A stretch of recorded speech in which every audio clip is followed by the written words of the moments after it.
په دا ویډیو کې به د چمن بارډر دروازه او د فرلت په اړه یو څه خبرې درته وکم. دوستانو دغه د چمن بارډر دروازه ده، دا کم لیندونه چې تاسو وینئ دا د چمن اولس دی چې د ډېرې مجبوري او غریبۍ د وجې پاسپورټونه جوړ کړل چې پر هغه باندې ویزې هم لګولې دي، بیا هم دوی په لیندو کې ولاړ دي و دوی ته د افغانستان تللو اجازت نه ورکول کېږي، چې هم ورکول کېږي داسې په لیندو کې ولاړ وي، په ګنټو بیا د دوی پاسپورټ ټاپه کېږي او بیا دوی اوړي. دا به هم درته وښیو چې د چمن په چمن کې پاسپورټونه په کم مشکلات جوړیږي او پر دې باندې بیا ویزې په کم مشکلات باندې لګول کېږي او پښتنو ته دا مشکل ولې جوړ دی. د دې مین او بنیادی وجه څه ده او د پرلت چې د 8 میاشتو څه ناست دی د دې مطالبه منل کېږي ولې نه په پښتنو ته په پاکستان کې خپل حقوق ولې په دومره خواري او په دومره زاري باندې رسیږي، ولې ودې سره داسې چلن کېږي لکه هغه چې ګس انسانان نه وي. دغه لیندونه چې تاسو وینئ دغه د غریب ولس په ډیرو مجبوري او سختي وروسته پاسپورټونه جوړ کړل. د پاسپورټو مشکلات به هم در سره نشر کړو. پاسپورټونه جوړ کړي دي، ویزې پر لګولې دي، ټول اسناد سیستم هر څه برابر دي، خو بیا هم ودې ته د افغانستان تللو اجازت په ګنټو ملاویږي، په ګنټو دی په لیندو کې ولاړي دی اوښتلی نشي. دا کومه وجه ده؟ د دې وجه نور تاسو په کمنټ کې ماته ووایاست چې د دې کومه وجه ده چې زموږ پښتانه دومره ضرورل کېږي. او دغه بیا د پاسپورټ اپیس دی چې کوم خلک پاسپورټونه جوړوي د مجبوریت له وجې د 8 میاشتو پرلت ناست دی، مطالبه نه منل کېږي. خلک مجبوره سو د ډېرې نفستنګۍ د وجې د خودکشیانو د وجې خپل پاسپورټونه جوړوي چې خپل کاروبارونه هلته د 8 میاشتو بند ولاړ دي. چې کله دی پاسپورټ اپیس ته ورسي هلته پاسپورټونه په لک په 2 لکه هم ودې ته نه ملاویږي. هلته په پاسپورټ اپیس کې هم کرپشن شروع وي، هلته هم صرف سپارش والا خلکو ته پاسپورټونه د پاسپورټو جوړولو حق وي او نور غریبان داسې په لیندو کې خوار او زار ولاړ وي. دا بیا د پاسپورټ اپیس نظر دی چې تاسو ورته وګورئ په پاسپورټ اپیس کې بیا څومره رش وي او دا بیا ورته وګورئ چې پاسپورټ کله تاته په میاشته په 2 کې جوړ هم سي درلره هم سي، بیا چې کله ته د افغانستان ویزا اخلي افغانستان ته خالي تک کوي د خپل کاروبار دپاره هم به ته په شپو په ګنټو و کومساري ته ولاړ وي، تاسو ته به خپله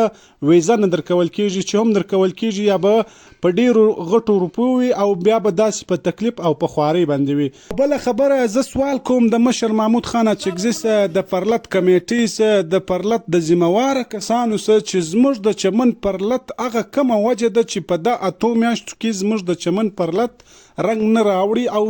دغه پیغام در مشر محمود خان اچکزي پورې هم ورسوي، در ټولو مشرانو پورې ورسوي چې زموږ د چمن پرلت او زموږ د چمن غریب ولس په څو درڅو دغسې په احتجاج کې ناست وي. د دې د پی ټکي د ایښولو دپاره به څوک راځي و دې ته به د پی ټکی څوک ایږدي، دا زموږ د غریب ولس روزګار به څوک وریله کوي، د دې دپاره به څوک راځي زموږ و دې ښار و دې وطن ته، څوک به دغه زیری موږ ته راوړي چې د چمن بارډر دروازه پر شناخت کارت او تذکره سوه.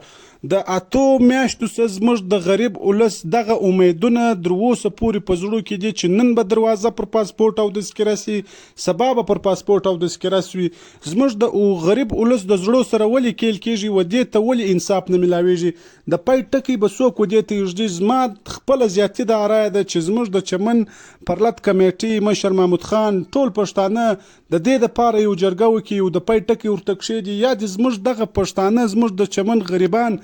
ته د بلې خوا یو روزګار وریله کړي. که د بلې خوا روزګار نه وي دغه دروازې ته د پی ټکی کښېږدي چې زموږ دغه روزګار به څو درڅو داسې بند وي. د پی ټکی دې داسې ورته کښېږدي چې یا دې دا دروازه مخله بنده سوه، د دې څه د ټول ولس تمه وکاږي، یا دې دا خبره وکړي یا دې دا وکړي چې د دې امید سته موږ هم سیاسیان یو، موږ هم سیاست کړی دی، موږ هم په دې پاکستان کې خپل حق لرو، خپل حقوق لرو، یا دې زموږ خپل حقوق و مشترک دا زموږ حق دی چې موږ پر دغه دروازه باندې خپل حلال روزګار کاروبار جاری وساتو. که چیرې په دغه ویډیو کې داسې خبرې سوي وي چې پر یو چا باندې غلط اثر یې کړی و، موږ خپله دا ویډیو د یو چا خلاف نه جوړه کړې، دا زموږ د ولس یو درد دی چې موږ په دا ویډیو کې در سره نشر کوي چې زموږ د پښتنو سره ولې په هر څه په هره سیمه کې داسې زیاتوب شروع دی او زموږ دغه پښتانه لیډران ولې و دې ولس ته اسانتیاوې نه جوړي. که چیرې زموږ د پښتنو لیډرانو وس کار نه کوي هم دې موږ ته ظاهره کړي چې زموږ په وس کې شی نشته. او دا پیغام پر مخ دومره در سره نشر کړي چې د پښتنو در ټولو مشرانو لیډرانو پورې هم ورسیږي او د لر او بر پښتنو افغانانو پورې هم ورسیږي چې د چمن بارډر دروازه فی الحال مکمله بنده ده چې کومه د مازل ګلۍ وله هغه هم نن بنده سوه د مریضانو پر مخ نن هغه هم تړل سوی وه چې د اف سي لخوا 3 تنه لغړیان هم ویشتل سوي دي وژل سوي دي شهیدان سوي دي. دغه پیغام په دې نشر کې چې د خلکو د فاره به معلومات هم سي. ډیر خلک موږ ته میسیجان کوي چې څنګه سوه د بارډر دروازه خلاصه سوه نه سوه. دا پیغام د هغو دپاره هم دی چې د چمن بارډر دروازه تر اوسه پورې فل مخله بنده ده. پر پاسپورټ باندې د چمن خلکو چې کومې ویزې اخیستې دي هغه هم دومره نن ذلیله دي، په لیندو کې په کتارو کې په ګنټو ولاړ وي چې دوی افغانستان ته د خپل کاروبار دپاره نسي تللی. که چیرې ویډیو اوږده سوي پر هغه باندې بخښه غواړو، او